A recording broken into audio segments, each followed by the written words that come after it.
Have you ever pondered when the consequences of our actions, be they good or evil, finally come to light? The prophet Joel provides a profound answer to this quandary. He reveals that the day of the Lord will bring to light all outcomes, stating, God will gather all nations and bring them down to the valley of Jehoshaphat. There he will enter into judgment against them. Joel 3, 2a, 12. For many, the concept of God's judgment is nebulous. People often imagine it as an apocalyptic event, where the righteous ascend to heaven and the wicked descend into hell. This view, however, is rather simplistic. Most individuals pass away before the end of the world. For them, their personal end is indistinguishable from the world's end. The day of their burial is the day of their final judgment. From a biblical perspective, God's judgment occurs in three distinct time frames. The first of these is judgment in this life, rewards and punishments in this life.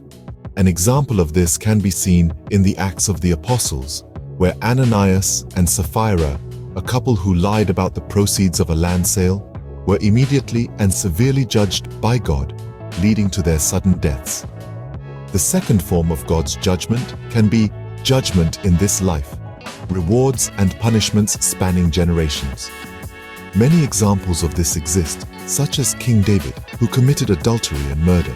God's judgment led to the death of his newborn son and a life of violence for his descendants.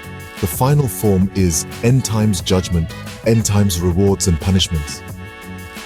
This is depicted in Revelation, where all the dead, regardless of their status, stand before the throne of God for judgment. Those whose names are not found in the book of life are cast into the lake of fire. God's methods of judgment and punishment are diverse. He can use the natural laws he established to judge. These may appear as natural disasters or human-made calamities. God can also judge through the law of conscience, where one's guilt becomes a persistent reminder of their sin. Regardless of when judgment arrives, remember what the scriptures say. Test everything. Hold on to what is good. Avoid every kind of evil. Do not be deceived. God cannot be mocked. A man reaps what he sows.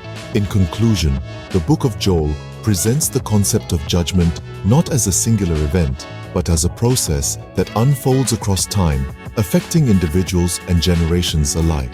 It underscores the significance of our actions and their enduring implications. So, as we navigate the journey of life, let us strive to sow seeds of righteousness, for in due time we will reap a harvest of blessings.